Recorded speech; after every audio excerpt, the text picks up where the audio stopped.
The first segment of the Hot 7 Nightly News is brought to you by Flow. Tonight, an armed suspect is shot and killed by police. An election day conspiracy is addressed, and are the days of the city police numbered? The details of these stories and more coming up. This is the Hot 7 Nightly News with Lovelace and Amy Joseph. Good night. It is Wednesday, the 25th of August, 2021. Welcome to the Hot 7 TV Nightly News. I'm Lovely St. Amy Joseph.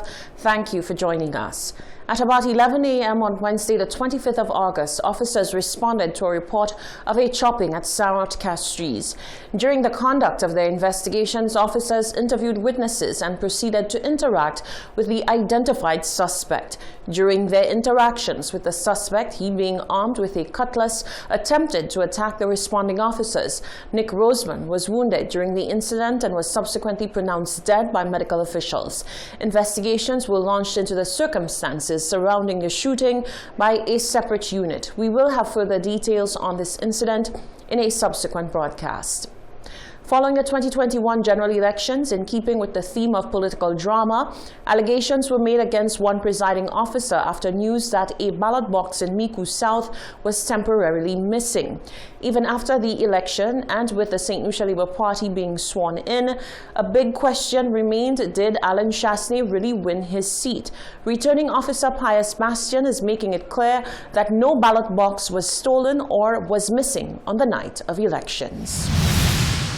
One of the biggest stories that emerged following the 2021 general elections was the allegation made against the presiding officer in Micoud South, insinuating that ballot box M3B A2D had been stolen. When the news of the allegation first broke, people immediately began speculating as to whether Alan Chastanet was the justified victor of the seat. Well, now, finally, the investigations have concluded, and returning officer for Micoud South, Pius Bastien, says that the ballot box in question was never stolen nor missing. I'm speaking with the approval of the Electoral Commission, who received all the reports from the various witnesses as well.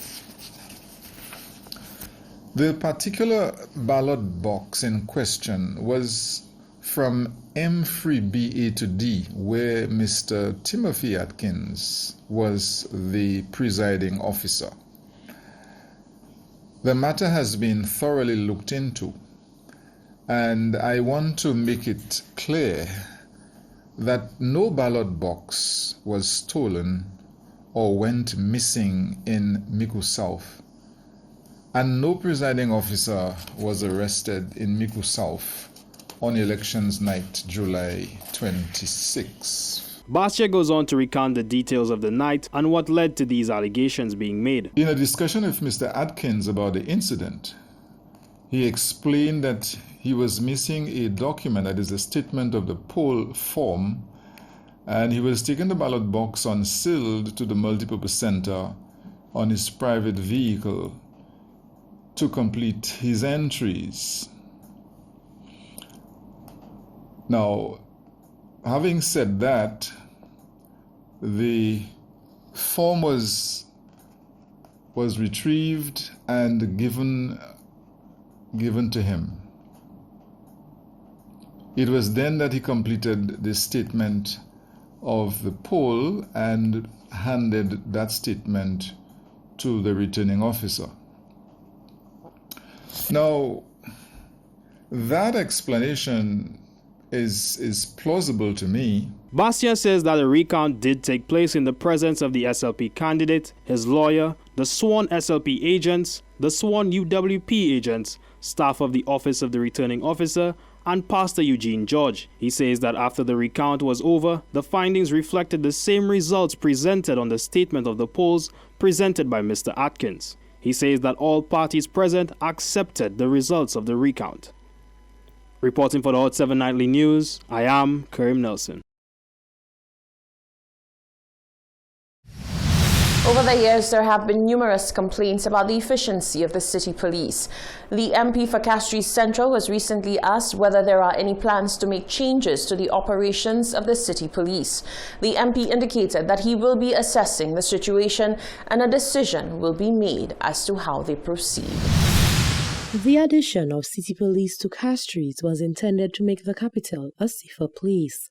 Offset officers have garnered numerous complaints for reasons including the manner in which they handled COVID-19 protocol violations as well as the rules imposed on the market vendors. With the new administration at the helm, many have questioned whether the city police department will be no more. Parliamentary representative for Castries Central, Richard Frederick, explained that arbitrary decisions will not be made, but rather the results of audits and investigations will decide the fate and structure of the Castries City Police. Obviously, it's an organization that has to be re-examined.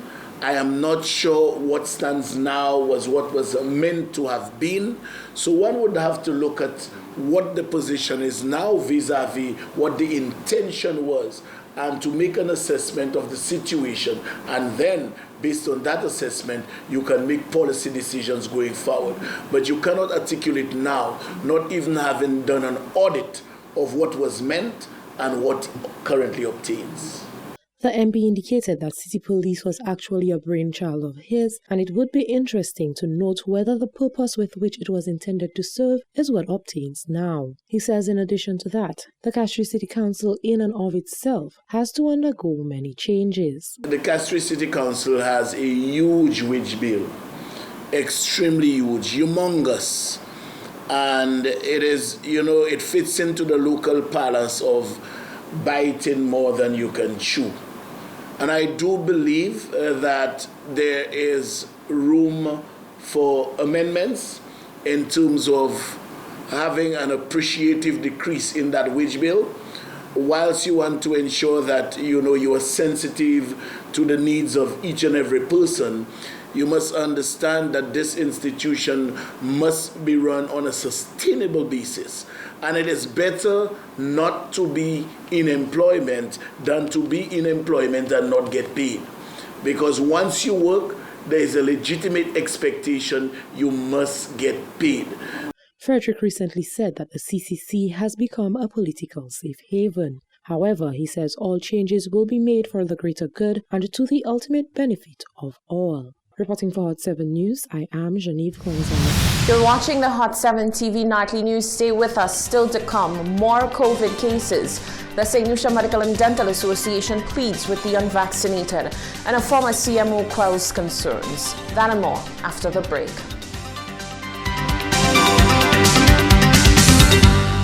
The first segment of the Hot 7 Nightly News was brought to you by Flow.